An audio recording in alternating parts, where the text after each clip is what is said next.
What's going on, everybody? Welcome back to the Wrestling Hour right here, exclusively on adfreeshows.com as Josh bobs and weaves with the theme song on the way out. Gotta love it. I'm digging it. Dave Sturchio. We get to actually hear the theme song. I know, true. That's true. Post. Yeah, so Dave Sturchio alongside Josh Shernoff. Josh, it's been a solid week for the tandem that is Dave Sturchio and Josh Shernoff as we've made our debut over there on Triller TV. Very excited about how that came out, how that looks. Positive feedback from the people that matter. So that's cool. But yeah, it's been a very cool week. And even in the intro, Josh, I'm watching the intro back. We done a lot of crap together, huh? Like just feel like, and it's only like it was like a one WrestleMania weekend / SummerSlam. It was all in the span of like 2 events. But boy, did we cram a lot of shit. We did a lot. We have done a lot together. It's quantity over quality. No, it's been awesome. The intro does show that. And that's kind of, it's showing some stuff from the first season and the stuff in between season 1 and season 2, which is this as we're slowly getting to the end of season 2, only a couple weeks left. Maybe we still haven't decided exactly when we're stopping. But now we have another show. So maybe we, it's, how I feel about working more than once a week. So you egomaniac. No, what it is? No, but I think the decision came pretty clear because like we've been talking WWE and WrestleMania season and all this stuff for a month or so now, and it would be kind of weird to just be like, hey, we're gonna go talk to AEW over there on Triller and we'll never talk to you guys again. So I think it's only appropriate that we're around at least through WrestleMania and maybe like the show after WrestleMania to react on it and then kind of segue into doing more Triller TV talk, hopefully, and then we'll see how that goes. But if you're watching this or listening to this, tune into Triller TV Talk. And if you feel you need to watch it on every platform where it's available, I'm talking Roku channel, I'm talking Triller TV, I'm talking the Triller TV YouTube. That only helps us. Is it on there? The YouTube? It is on the YouTube. Yeah. Okay. So I'll check that out. It's kind of like a little, I don't know how big their YouTube is, like as far as how much they push YouTube. I think that's all the free stuff. So yeah, it's just an extra way to interact. But yeah, we want to see you over there as well. We want to be your one-stop shop for all things Triller TV. That's what we're doing now. And I think we painted the pretty good picture on episode 1. We were talking about Dynasty. Look, as you said on the show, on the debut, we that AEW does a lot of things right, but one thing they really excel at is pay-per-views. So I'm very excited now. It's funny because working now for Triller TV Talk, it's got me more invested. It does. Like it has it's not like a homework assignment, really. Like, dude, you got to watch AEW now. Sorry. It's more like, all right, maybe this is what I've been missing a little bit because we do exclusive WWE stuff over here. And, we talk AEW when it's appropriate, when there's, spikes sticking out of somebody's back or injected into somebody's back or whatever the case may be. But we sprinkle it in here and there. And I think that it's necessary to cover all the majors. And I think we have the platforms to do so. Yeah. I mean, we're covering all the majors, WWE, AEW, Brett, Brian. Anyway, so smart Mark Sterling. Yes. He's in there too. You got to throw him in there. Brian Major.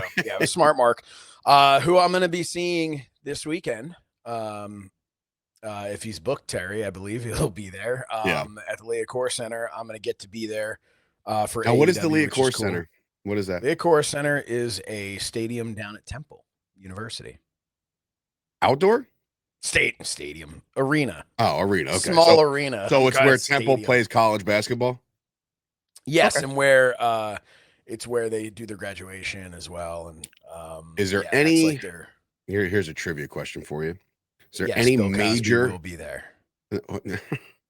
Is there any major events? We were talking about the major bros before. Is there any major events that you can remember that took place there historically in wrestling? TNA Lockdown. Okay. Where Mick Foley won the TNA World Championship, took place in that building. I actually was there. Very fitting, by the way. Very fitting. Yeah. And I'm trying Do to they think. bill I it? mean, Do obviously, they bill it as Philadelphia? Yes, right. of course, yeah. Okay, making How sure. could you not? It's I, right smack in the middle I of don't know. Philadelphia, the All right. best part of Philadelphia, right there by Temple University. Oh, man, oh my God. It Actually, is. my old business partner's girlfriend graduated there, and like the horror stories I have to hear about the Yeah. Temple University. I'm like, man, for something that sounds so holy, right? It's Temple, right? Who could When I went to possibly Temple, I did this past Sunday? almost everything that I did. If I'm being honest, I did almost everything that I did at Temple Ambler, which is their uh, campus out in the suburbs where I lived. And so I went there. I was like, I would look at classes and make it as inconvenient as possible for me just to make sure I did not have to go down to the city. But mainly it was because of how cold it was. Like, it would just be frigid down on the platform there, like the train platform. And although I will say, I remember one time walking, and no one cares about this, but walking from the parking lot at Temple Ambler. Well, I don't know. Maybe some people go to Temple Ambler and they can relate to this. Walking from the parking lot, you'd have to go. Tell me how much sense this made. Parking lot, giant sports fields, street, cross the street, then the campus.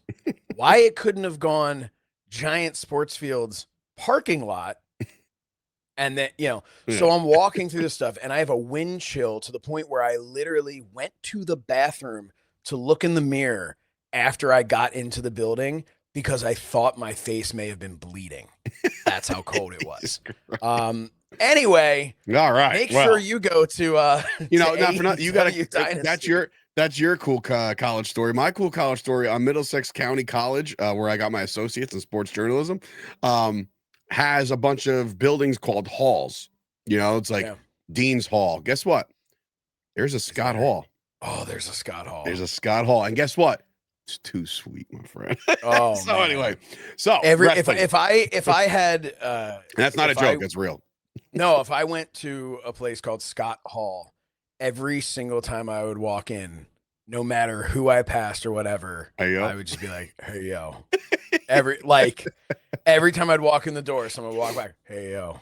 I would do it just to pop myself. Yeah.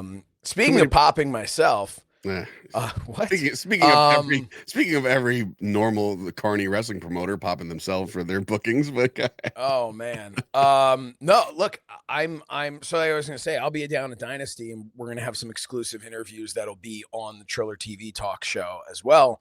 But we'll get to talk all about it here in the Wrestling Hour. That's the cool thing about. I see the Wrestling Hour now. We have this other thing that's a little more buttoned up. What we're doing with Triller, it's a little more streamlined because, crazy thing, Triller TV wants us to talk about wrestling, not about, college experiences. So you then come over to the Wrestling Hour where I'll be able to tell you kind of the behind the scenes stories of the behind the scenes footage, right? So we're excited about that. A lot of BTS over there. So yes, Dynasty this weekend. Go check that out over on Triller TV. I'm gonna have PTSD. Yeah, loaded pay-per-view. You got Moxley Strickland. You got the triple threat for the international championship. You got Megan Bayne and Tony Storm. You got a 6-man tag. You got it's loaded. So go check it out. But once again, I was duped. Forgot all about it. It was around 3:20. I was on the phone with my business partner in Fight Factor Wrestling, Chris Payne, and I'm on Twitter. And I'm like, the good Chris Payne, or the good business partner. Yeah, the good business partner. Tommy D, no good. No, and not so much no good. I don't want to say people, longtime fans of this show who were there for season 1. Right. I would never refer to him as worthless. Tommy D brought a certain sadness, I guess you could say, to the show. Yeah, every time I saw his face, I just wanted to either punch it or just walk away and cry. Yeah, I get it. I get it. It was tough. It was tough. Think he'll be back for season 3? I doubt it. From the Tommy from the closet again. Where we had him at the command center. Man, good times. Anyway, I was on the phone and I'm on Twitter, like mindlessly scrolling while I'm talking to him on the phone, and I see a WWE, like I see a graphic of like Cody laying out Cena, and I'm like, Raw, shit. I forgot. Yeah, right? I forgot Raw was on at 3:00 again, which is, by the way, the last time they're doing it for this year, or at least WrestleMania season. But yeah. So I flipped on over real quick. Josh, boy, these promos are getting better and better by the week. A lot of people are saying, and I saw this because the internet wrestling community are a bunch of neck bearded, live at home, Cheeto dust on your chest and fingers, and just go check out Ben Bishop's Instagram. He knows all about the internet wrestling community. But he's gold, by the way. No, but a lot of people are like, well, where was this kind of energy in the first promo? And I'm like, it's called a build, and you just got to build it. Like, that's just the meat and potatoes. I am so sick of going on. I'm sick of going on social media in general, but I'm so sick of this. Like, I was like, this has been a terrible build up to this. This has been an awful build up to that. Like, dude, you want to see the match? Yeah. Well, then shut up. Like, who cares? Like, they're like a couple of weeks ago, it was like, there's been no build to Jey Uso versus Gunther. No build at all. Terrible. Zero. Worst WrestleMania ever. This horrific. And it's like, dude, they had 7 weeks. It's a lot of time. You ever watch any TV show that has like a ensemble cast, and every once in a while you'll get like that episode that just focuses on the one character, or there'll be like a character that isn't like, you have to do that. Well, it's funny because usually when that happens, and we're talking about like when you can binge or you watch these episodes in a row, you're just like, if you can get through the first 2, they're a little slow, but then it really picks up. So that's what you expect out of a storytelling thing like WrestleMania, like the main event. I just never understand. This has been, WWE has been going on for like 50 years with no break. Like, it's like, guys, no off not season, every episode is going to be gold. Not every episode is going to be perfect. And then people are just like, it's like, oh, that was one bad segment. Well, that's because Triple H doesn't know what he's doing. Like, shut up. Like, this is insane. It drives me nuts. It's insane. And but what I will say is, going back to that promo, Cena and Cody, man, the comment, the billionaire building dude, what did he say? Building building an empire while you steal empire for billionaires. Kids. All you ever did was steal from their son. Yeah. From their kids. Whew. So yeah, dude, kids, I that one was right. And him calling out his character, like you're a combination of all these other guys and some guys you see on TV. That's the Homelander reference. That's a Homelander reference and a half, right? So like Cena, like I said last week, is becoming B Rabbit with this, bro. Like, he is literally firing out the things that because Cody thought went into this promo, said, you know what? I know what you're gonna say. I got a lisp, right? I got this, I got that. And Cena was like, I love it. I have an arm tattoo on my neck. That was tremendous. Right? And he goes, and like he gets all this stuff out, and then Cena's like, that was adorable, but here comes more, right? Like Cena is that good, and we haven't seen this version of Cena in a long time because it's been a lot of kissing babies and hugging and making wishes and all this other shit. And not shit, but you know what I mean. Yeah. Oh God. Those 80 Make-A-Wish kids. I just I disagree again with the internet when people are just like, oh man, he cooked Cody. This showed you right here. Cody's been protected for 2 years by Triple H. It's like, first of all, these people making those comments are not familiar with Cody Rhodes' work post WWE, pre AEW. Because that dude was doing, being the elite, little BTE, and just like, so like that one scene where he's like smiling and then he just what about this? I hope you fucking die. Yeah. What about this? Like, when he does this from across the way, dude. His stuff. People don't understand his promos, his heel promos. Holy crap. And the same way you're saying we haven't seen this John Cena in a long time. Well, we're not going to see the heel Cody Rhodes in the same way. And we've seen a little bit of it when he goes, he called him a piece of shit. which of course always appreciate when I'm watching my kids.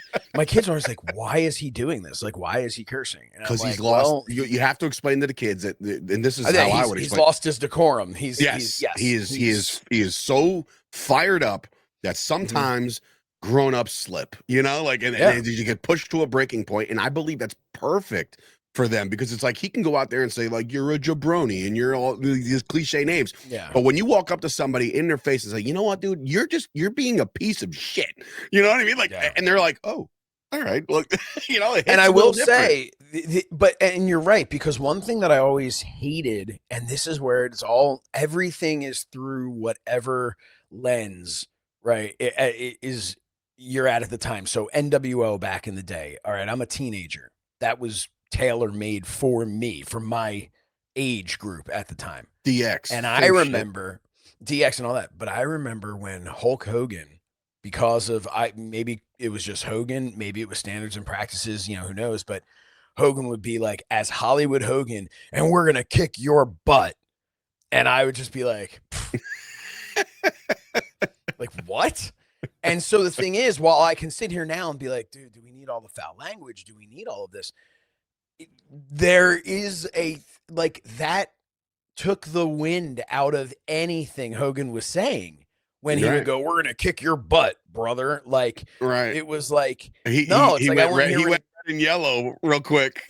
Yeah, it's like, no, I want to hear we're gonna kick your ass, right? Because people don't like, and that's now at the same time, there is something to be said for you're a piece of, cut yourself off, kind of thing. You To be like, hey, like exactly. what you're gonna There's say. something to that too. But I thought the promo was great. I think anyone who thinks that Cody is being protected on the mic is just dumber than a bag of hair. Like, you guys don't understand how, like you do not understand what this guy can do. And it still remains to be seen. Now they're coming back to the States. Look, the one-liners, they write themselves. Again, some off the cuff, some, not written down on the wrist or anything like that, but like some you want to hit some bullet points on the journey to this thing. And I think the the one right before Cena left, he's like, hey, by the way, John, I've never heard a crowd chant, "You can't wrestle," and I was like, that was great. Oh my God, dude. Like, it's true, right? Because even when the crowd, even when they were booing Cody in AEW, even when they were like crapping all over him, no one was ever giving him the "You can't wrestle" chant, because I mean, he can. By the way, so can John Cena, and people who think he can't don't understand what wrestling is. But it is what it listen, is. John Cena may or may not have stolen his comeback from Tommy Invincible, but I digress with that. Maybe figure it out. Whatever happened to that guy? He's not a fan of me anymore. Yeah, listen, bro. I've had enough of the the guy gets a big moment. The guy, right? Yeah, bro. Guy gets a big moment, right? And he should have been humble, and I don't think he was humble at all. And I looked at most of his stuff after, and then it just turned into like, I'm not. You don't remember me? You don't know me? I was in the ring with Matt Cardona at Hammerstein. I'm not familiar with a lot of it, of his work. But at the same time, it's that balance of like, well, that's his gimmick, right? So can he be like? Does he have to be this way? He treated me in a DM exchange as if he was Tommy Invincible, not Tommy, whoever the frick his name is. You know what I mean? Like, you could have talked to me like a man, but there was a lot of like, oh, brother. Just like, you know what? Like, and at that point, I was like, that's fine. I had a really good moment lined up for you at the Shore. Your music was gonna hit. You were gonna do the Rumble spot, and now I've replaced you with somebody like TJ Marconi or something like that. Like, I had all aspirations to get TJ Marconi on there. Regardless of my paisan from Staten Island, Warriors of Wrestling. Which, by the way, if you're watching this and you're not a fan of Fight Factory Wrestling, get to know us. We're going live on the beach. Josh Shernoff got his own graphic. No. Live being there, we're there. Right? If you're there, we're live. If you're there, we're live. And it's gonna be a great event. Go check out Fight Factory Wrestling on all the socials. And buy your tickets, because we are 3 tickets away from selling out the first 2 rows already. It's only April 2nd. So there's about 104 days left. until How the many show. rows do you have? Do you have 2 or 3? We Because went I with know 3 it's this then year. We went with okay. 3 this year, which the And third for row. people who might not understand, might go, "Oh, that's not a big crowd." No, you don't understand. It was on the beach, so it was like BYOB. You know, bring your own Bring your beach chair. beach chair. Yeah, that's what I was like. What was that B for? As long as you didn't Yeah, do the so other it was one. bring your own beach chair, and people were just. I mean, the beach was just filled, and then Yeah. you had people on all like looking on the lookouts, like over on Gotta the block like them it this year, was. man. Gotta get those freeloading pieces of shit. I don't know. I don't know that you want to block them. I know, but it's like you want I a don't think paying you want to block customer. them because You that want a looked paying amazing. customer. So it was a very sight to be seen. People from other Well, it's a paying bars were looking customer, at. but yeah, I mean, you know those people. But here's the thing: the people who were looking out over there, they weren't going to pay to come in. Fair. They're either not going to watch or I think it's more beneficial to have them there for the Sure. ambiance of that. Like, And we 'cause gotta that looked listen. amazing. We've got a stellar lineup so far, guys. We booked. Very excited about it. We're not done yet. We do have, and Josh knows this, and he is going to take it to the grave. But we do have a main event signed. It's signed and delivered. Flights are booked. Hotels are booked. It is happening. So we are very, very pumped about the about the you want to go halves on the flight and the hotel. The negotiating. No. You know what I'm gonna. You know what I'm doing. You know what I'm gonna give to you. What's that? I'm gonna give you Danny Moff at his very best. That's what I'm gonna give you. Danny Moff will be defending his Fight Factory championship, that premier championship that day. So we will we'll get more into that as we go. But a lot of cool things on Raw. Like we said, we had the opening promo was great. They basically wrote off Jimmy Uso. I don't know if we're ever gonna see him again. It looked like he went to war, literal war, not we like may see him again at the at WrestleMania. Maybe I don't know. I could picture him showing up out of nowhere and then revealing himself from a thing on his face. Isn't that which is what he does all the time? All the time. I mean, but man, I mean that was just have we a bloody mess. Have we quietly disintegrated Imperium? Well, Kaiser's not doing his own. So they not so quietly fired the other guy. Well, they fired the other guy, Da Vinci or whatever, but like, or Vinci or whatever the hell his name is, Tommy Invincible. They fired him, and then they and like Kaiser's been doing his own solo run, a lot of solo storylines. I think that was the thing. I think Gunther had told him like it was time for you to go off and pave your own way. Yeah, like I don't remember that specifically, but I'm sure it happened. It was like a backstage thing. Yeah, I think Imperium's kind of. Yeah, Dunzo. I think that's. But so that what I'm saying is that raises the question as to why Jimmy Uso would be involved in the main event, because otherwise, listen, it doesn't. It's not like there's got to be somebody. Out, right? There's got to be somebody that's helping Gunther for anybody else. But it easily could be Kaiser. I mean, just because it's been I know. Done for a while, and that could be his WrestleMania moment. Who knows? Kaiser, that is, because otherwise. I don't know what you're doing.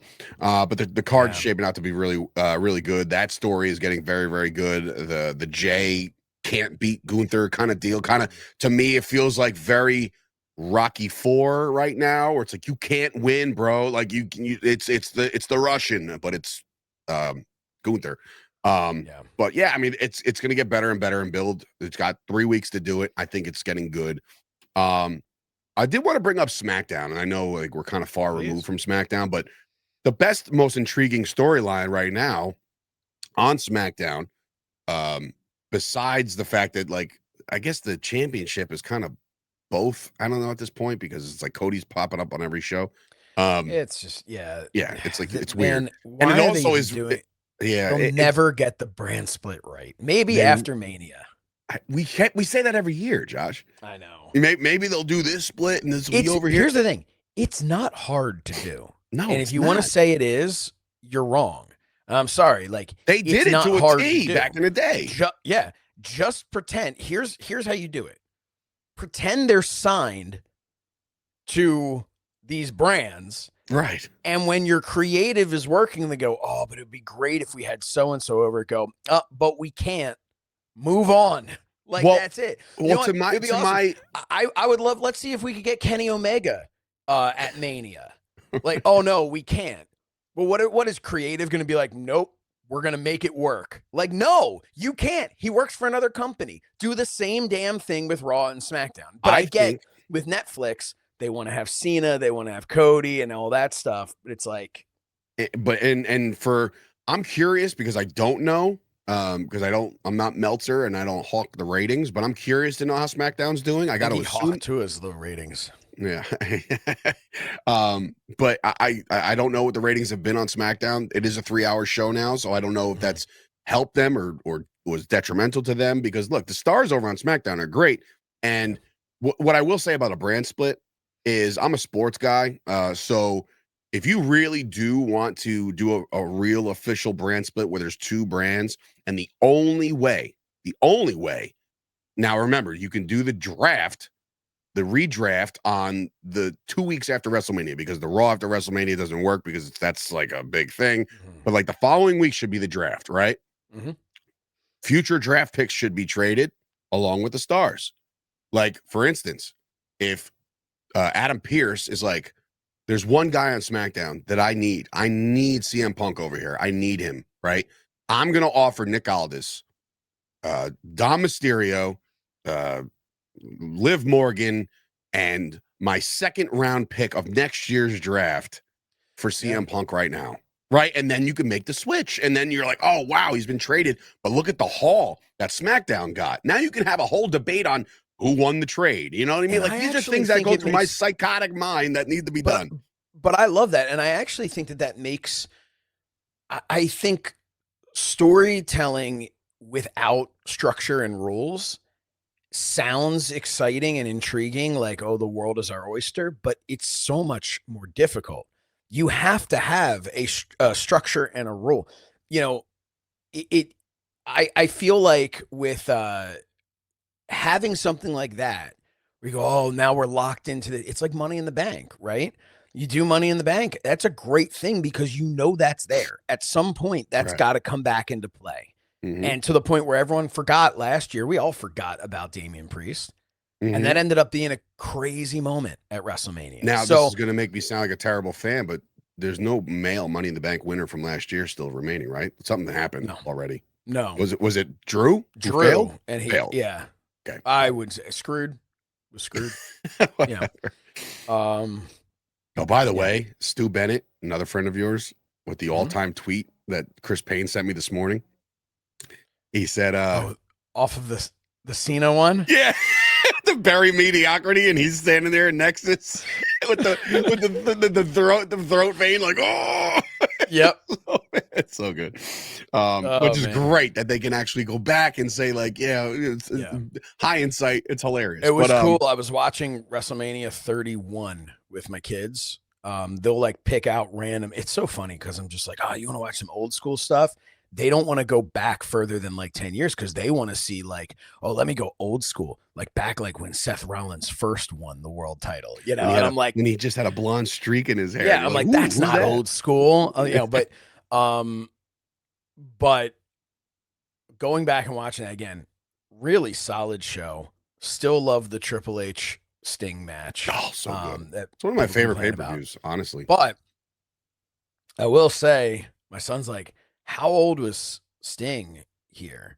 And like I looked up, the dude was 55 then.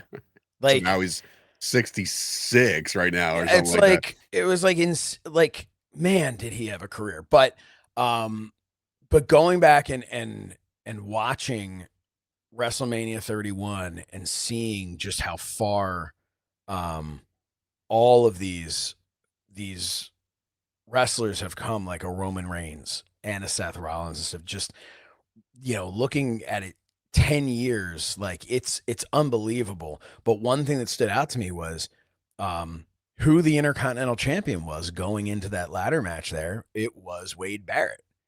And my kids were like, because they've never seen him wrestle. So they knew he was a wrestler because they knew that, you know, I traveled with him and stuff, but they were like, oh my God, like he's actually like wrestling. Like he's really, you know, and I'm like, yeah, he was. And I'm even looking at it going like, yeah, he was really freaking good. How come he didn't win the world title? Like he should have. Yeah, you know? No, he was one of those ones that definitely probably should have been put They in that should have spot. put it on him during that Nexus 100%. run. 100%. Now, is he like medically retired, or he just got to the point where he's like, he found his niche on the mic and he's good to go?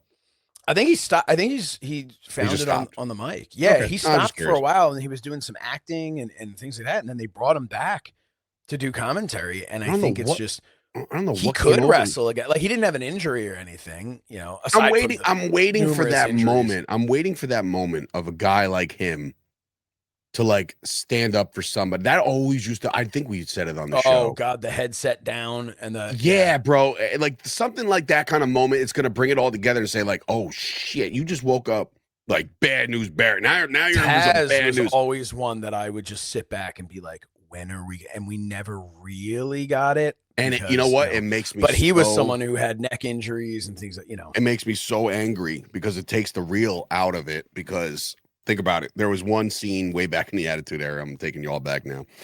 Thought Bubble and Dream music in the background. There was one where Jason Sensation was, if nobody knows who that is, he was the guy that was mocking, really good impersonator back in the day of mocking Owen Hart. And there was a scene where he was there and Jerry the King Lawler kept antagonizing him, like, yo, give me some more, Owen Hart, give me Triple H, give me all these guys. He's making fun of everybody. Shawn Michaels is on commentary at the time. And somebody comes out, I believe it was Owen Hart. He's like, I've had enough. And it's time for a change. And he comes down the ramp, right? And he like smacks the headset off of Jason Sensation. Now, in real life, Shawn Michaels, you would think, kick this guy in the mouth. You know what I mean? Like, help him. But all Shawn Michaels, I'll never forget it because I'm a Shawn Michaels like crazy historian. He's watching Jason Sensation get beat up and he goes, come on. Like, that's Come it. on, like, that's not right. Yeah, like set like that. Like he didn't get up and fucking do anything. But anyway, I digress with all of that. Sorry. No, but I get, but to say all that is I thought we were getting there a little bit, which I liked, with last year with the CM Punk and Drew stuff, where Wade Barrett would stand up and like, and I always wondered at home like what that meant to other people, because for me, having ridden with those guys for so long and being friends with both of them and knowing their friendship, having nothing to do with television, right? I was always curious, like, what's the general public? Because I'm looking at it going like, I'm like popping huge going like, oh, Stu is trying to calm Drew down. Like, man, we've seen that on 4th Street, but like, it's, I think about shit like that for Corey Graves, for even Pat McAfee. I know that like he's like one like an attraction that could do a bunch of flips and shit, but he's got some training. Somebody steps on his toes wrong, like you're like, oh, McAfee's up, he's gonna fight him now, or Corey Graves is up, he's gonna fight him now. Like those are the things that I just really wish we could see, but it just seems like it's off their radar.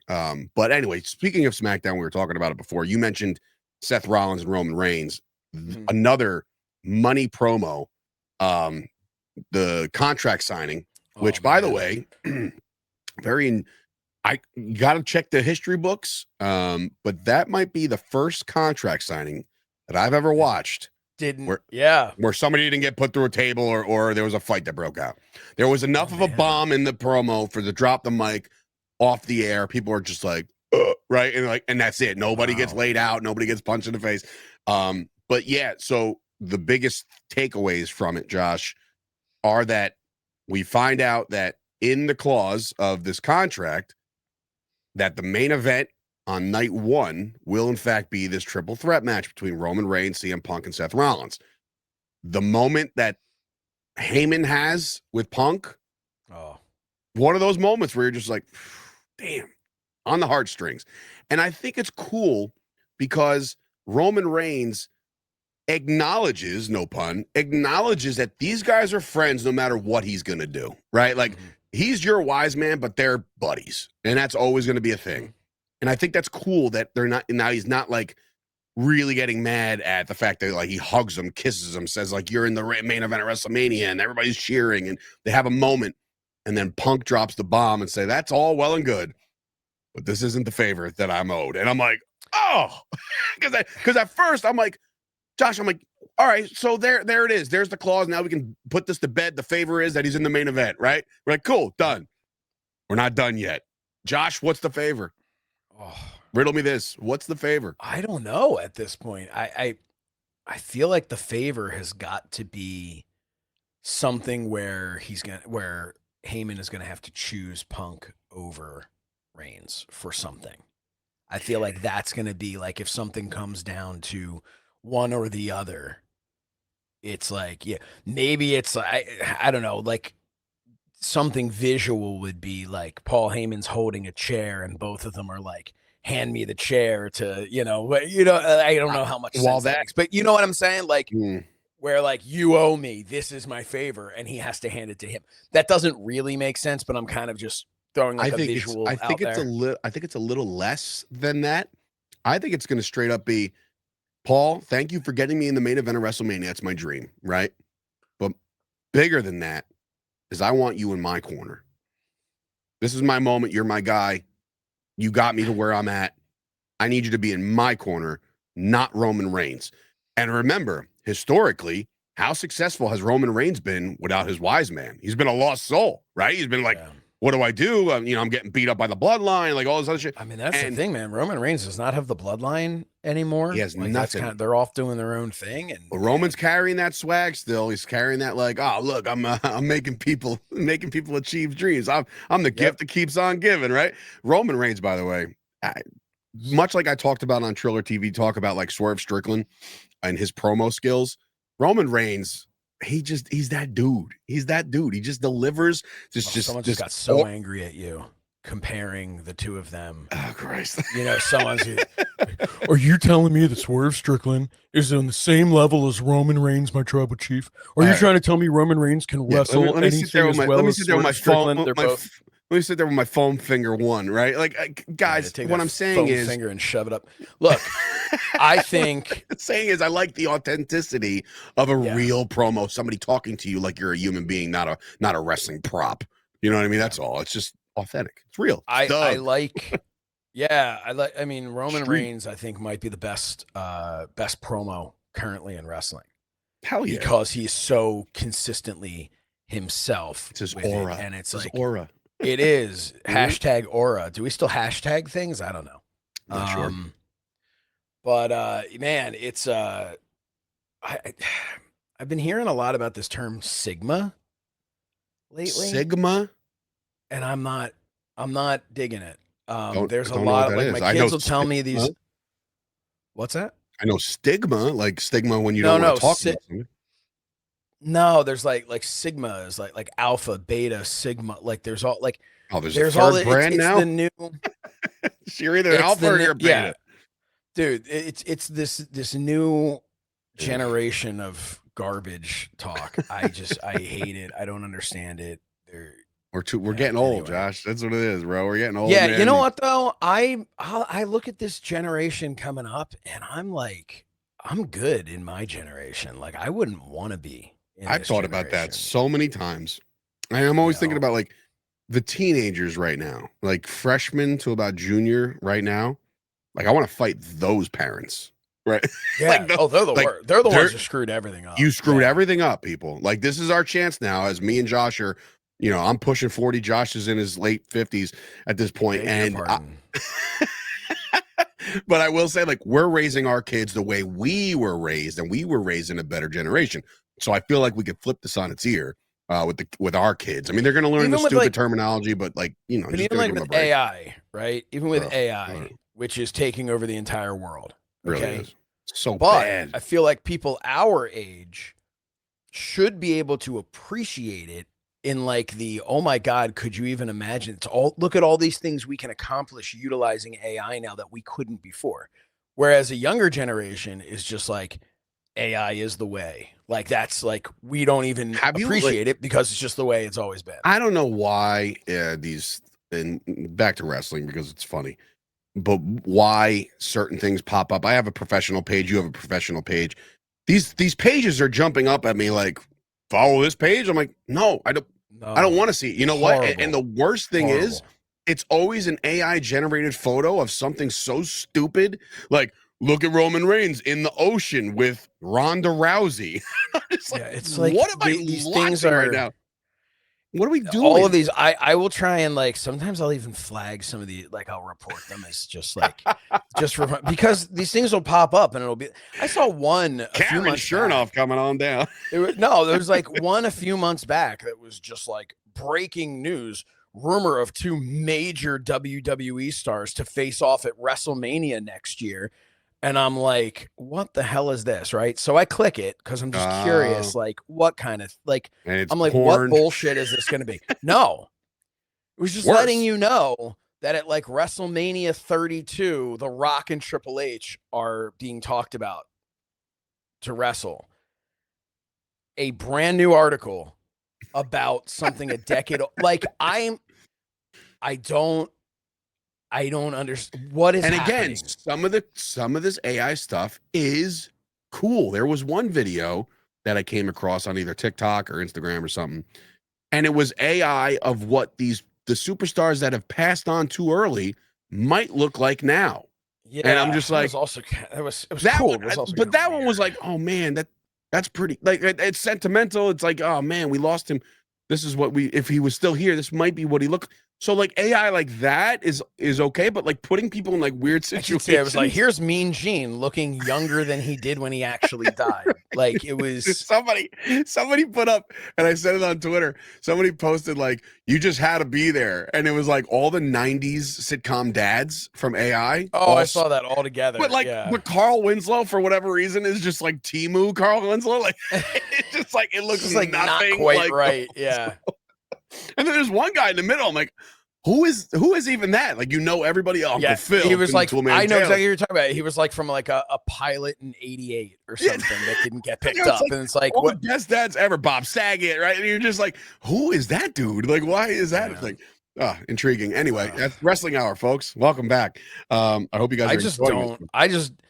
AI is going to continue to play such a huge role in everything, but in apparently wrestling, AI, I think it will as well. Apparently, AI made the entire what the hell is he going by? What's Gable going by? Luchador Americano or some shit like that. Oh, whatever. Yeah. Like, that whole story was built by AI, apparently. I don't know. But that's awesome. Which is great, right? You're like, oh shit. Well, that's the thing. But also from a productivity standpoint, it's, I still believe we are at a point, look, 5 years from now, all bets are off. But at this point, I believe that AI is only going to put you out of business if you don't know how to use AI, because it still needs the talent and the creativity behind it. It still needs the people who understand how to utilize it. So, for instance, any Joe Schmo off the street could not have created that Chad Gable promo, right? Even with AI. You got to know prompts to put and this, that, and the third. Right. You got to understand it. You have to have it and the real AI programs that are being used by, whether it's Hollywood or whatever it is, like, you have to be able to put in, what camera you want it to be using, what angle you want it to shoot at, what depth of, like, it's far more technical than just, now you have your more user-friendly ones that you can just, type something and it'll come up. But so I think, eventually it's just going to, make like me anything a else, Simpsons character. It's like, okay. You're it's fucking Homer now. Congratulations. There you go. And which is also amazing. Yeah. Right? Those are cool. To be able to do that. But But yeah, I remember back in the day, I used to on Paint, on my Paint program. Wow, Microsoft. I would make shout out. Yeah, I would make like wrestling versions of South Park characters. Like, oh yeah, that was popular for a while. And I'd print them out and I'd show my friends and we'd all laugh. Now it'd just be like, make a South Park version of, and then Yo Alexa or whatever the hell the names are. AI is taking over the world, and but it's not taking over WrestleMania. Josh, one other topic I wanted to bring up about WrestleMania, in particular, is the internet once again abuzz on ticket sales. Now, we've talked about it before, as far as attendance, and maybe it might be down because of the pricing, and we've talked about how the family of four can't go to WrestleMania anymore because it's just like, whoa, it's like a Disney trip, if not more. But my curiosity piqued with the internet saying this is possibly the lowest sold WrestleMania attended show since WrestleMania 22. Now, for all you morons out there, when you're an arena rather than a stadium, You're not going to believe this. It holds less people, right? So I know it sounds ridiculous. It's a true fact that if you're in an arena such as Madison Square Garden, right, that holds about 18,000, maybe 20 if you talk about floor seats and shit. Unlike an outdoor stadium like the Liacouras Center. Right. But look, and I saw like, on there also but why are we comparing? Like total seats? It's like set up for 50-something thousand. Total seats would be like total capacity would be like 60-something thousand, whatever.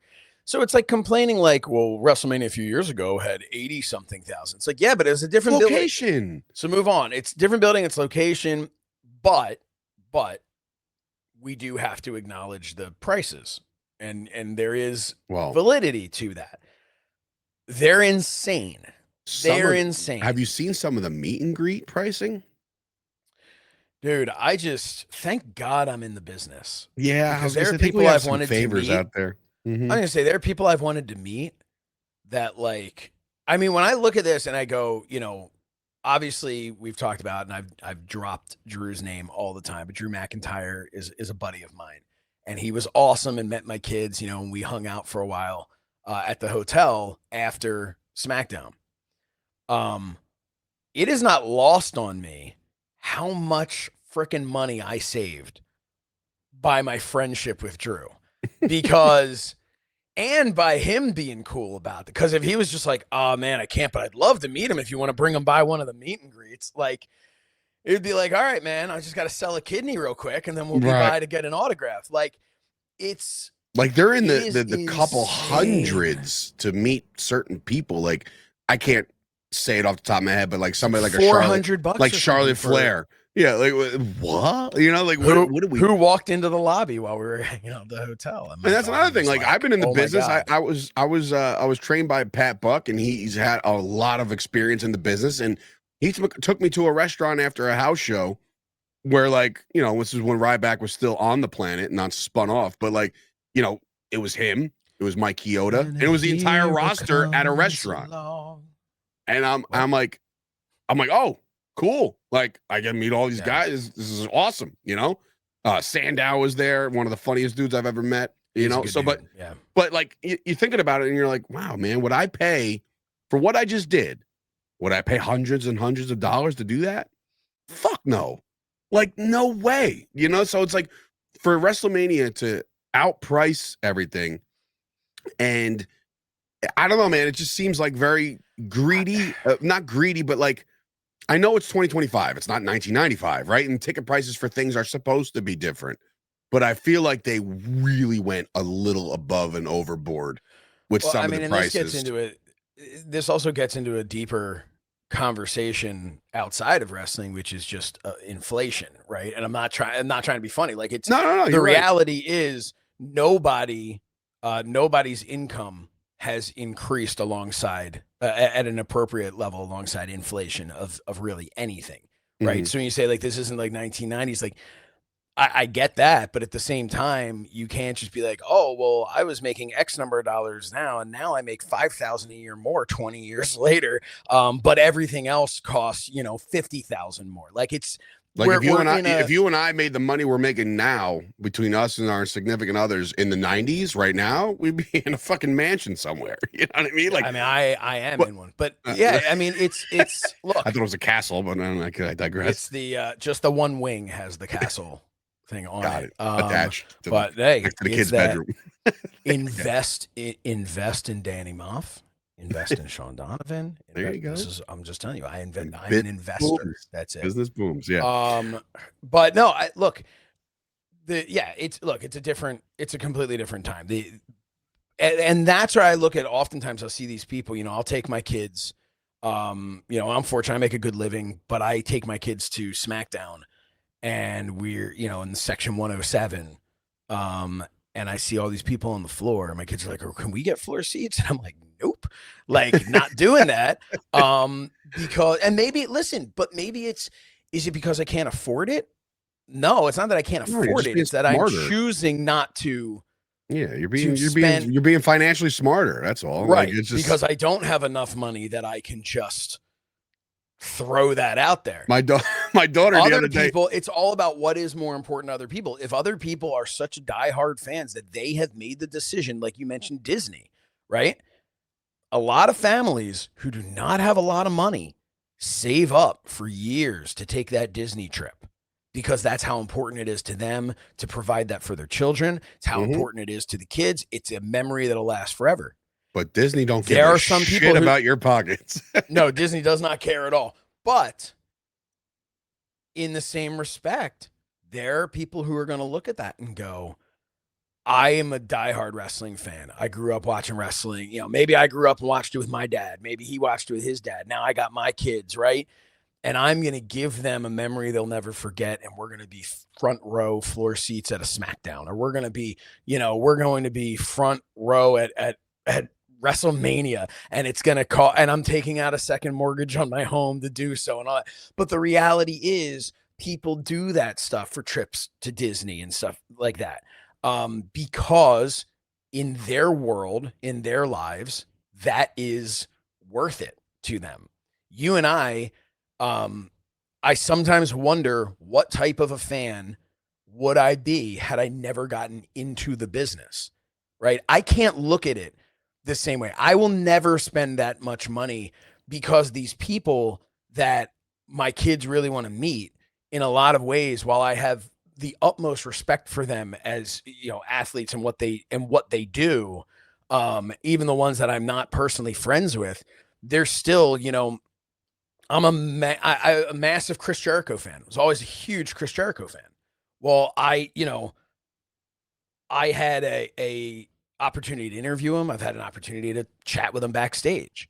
So for me, he's now become more of a human being that I can't see spending so much money to go and meet, if that makes sense. So I wonder if I'd never gotten into the business. Well, Pat said that on my open house that I went to. The first time I ever just wanted to become a professional wrestler, I went to an open house, and he said, keep in mind, if you get into this business, you will forget about how you were a fan prior to. Like, you will just, all those memories, all that, like, yeah, we can nostalgically talk about them, but you will look at it way different when you're in that business, and you're in it as long as and Josh and I have been in it. But, and we've talked about that. That's part of what's been so awesome for me starting to watch with my kids, is that it's the most, it is the closest I have been in 20 plus years to being a fan, right? Again, to being just a pure fan, is watching it through their eyes. Yeah, my daughter's not into the violence all of a sudden. She's just like, oh, this is scary. And I'm like, God damn it. Like, I'm losing her. She'll come around. Either that, or I have to like really dial it up with my son. But listen, or you just dial it up at home. Sometimes you kind of, get a little color. Yeah. A little gig in the kitchen. You know what I'm saying? She gets used to it now. Yeah, she's covered in blood, right? So seeing it on TV is not as traumatic, right? It was you know what it was, and this is go to your wife, babe. Grab that perfect sheet real quick. Perfect segue to end the show, because of what we want to talk about. What I'd like to talk about next week is obviously all the fallout of Dynasty. We're still on the road to WrestleMania, but Josh, something that WWE has installed into their Hall of Fame are matches. So we have to talk about that next week with what matches we think are first ballot Hall of Fame matches they started. And this is why I talked about the blood, because my daughter saw the promo of this match and she saw Stone Cold just leaking, and I'm like, shit. She's like, oh God. And I'm like, yeah, so they he just bled out like a stuck pig. But yeah, we have to talk about some of the matches that we think are going to be no-brainer Hall of Fame matches from WrestleMania. But I will say, just to cap things off here, I will say, you'd be hard pressed to find a better one. I don't think anyone. Look, other people can come up with a bunch of other matches. No one's going to argue that WrestleMania 13, Austin and Brett, does not deserve. I think they've. I think they've. I think they're in trouble, because it's like, if they only do one match a year. When I say trouble, I mean, like, there's going to be now internal debate. Like, how did this not get in this year? This is, you know what I mean? Like, oh, dude, there's going to be that no matter what. No, I understand but you know what's really cool about this? Is it's now created another, everyone talks about the WrestleMania moments, right? And moments are what drive this business. But I feel like this is now that extra little thing that makes a wrestler go, I'm going to have a Hall of Fame worthy match at WrestleMania this year. Because now you too can get into the Hall of Fame. So, by the way, old HBK fan over there, Bret Hart, first ever 3-time Hall of Famer. All right, hit you a little countdown on the intro so we can get the hell out of here. That's on you over there. Oh, I forgot I had to do that. Yeah. That's what I'm saying. Last week I did it. It was fine. But listen, guys, thank you for watching the Wrestling Hour, tuning in every week on ad-free shows. And of course, on our MyFandom YouTube channel, download the MyFandom app. We haven't talked about that in a long time. And I got a beta update today for whatever. We'll talk about that next week. Oh, man, it's going to be on the Wrestling Hour. Good night, everybody.